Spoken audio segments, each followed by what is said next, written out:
Welcome back. President Donald Trump pushing for immigration overhaul. Fellow Republican and Texas U.S. Representative Dr. Michael Burgess joins us to talk about what that might include, some other topics as well. Good morning. Happy New Year. Good morning. Thanks for having me on. Good to talk with you. I've talked with a lot of viewers, and it seems in the new year that a lot of them want to see the country unite. Like, forget red state, blue state. They want to see red, white, and blue. They want to see Americans coming together.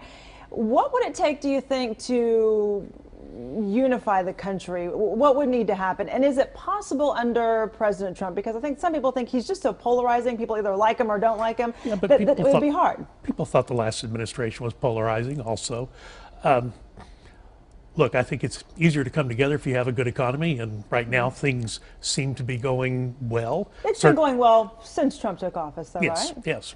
And, you know, we'll get a jobs report out today that I expect will be substantial. And as people begin to feel more comfortable in their own situation, you know, you're always, I got to be careful because I'm talking to someone who lives with the media, but you know, it has been pretty negative on the president, and it's difficult for him to get his message through.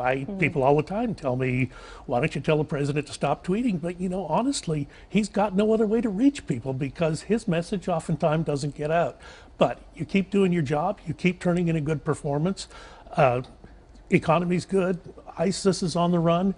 There's a lot of things to be very positive about. Consumer confidence, I don't know when I've ever seen it as high as it is right now. And obviously those are good things. Lawmakers have a lot of work to do. Yes, we do. There's a lot of deadlines coming up. I talked with you during the breakout. The Children's Health Insurance Program needs funding. The government needs funding. I mean, we only have that till January 19th, the funding. We've got the Dreamers, those are the children who were brought here illegally, or they were brought here illegally as children, and talk about what Congress is going to do on that measure. What do Republicans focus on first? I think they all need to agree on something. What do you think needs to be focused on first? Obviously, funding the government is the first order of business, and that will require an agreement about where the budget caps are set, and that has been the focus of disagreement. Senate Minority Leader Mr. Schumer feels that more money needs to be spent domestically. Obviously, the President and the Republican Congress have been focused on rebuilding the military because that has been one of the real significant problems that we've encountered, the age of military equipment, and we just passed the largest pay raise for military personnel in decades, but it's been a long time coming. So those agreements have to happen.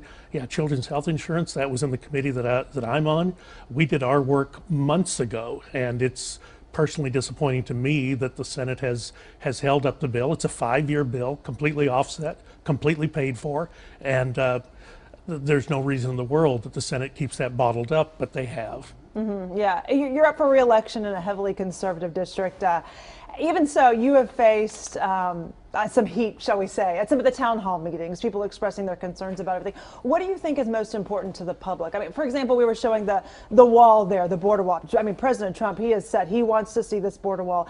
I mean, we've had estimates, I think they said something like $70 billion to build the wall. Is that where money is best spent? Well, obviously, in your opinion? I think that price tag is way inflated. But let's be serious, border security is a problem. And I can remember being down here, I think in this studio 10 years ago, talking about children who were brought here by their parents with through no fault of their own. But that was 10 years ago. We did nothing to solve that problem. I am very interested in what can happen to stop other people from being caught in that conundrum, and I think that starts with border security. And in our state, the lower Rio Grande Valley sector of the Texas border, that is the most porous part. That's where people and drugs are coming across. The problems that they have with law enforcement on the Texas side of the border are affected by the illegal crossings, and the president is correct to be focused on that. But larger, I mean, American jobs for American workers at American wages, the economy is getting better, and people should feel confident about that. Thank you for joining us this morning. We appreciate your insight. Right.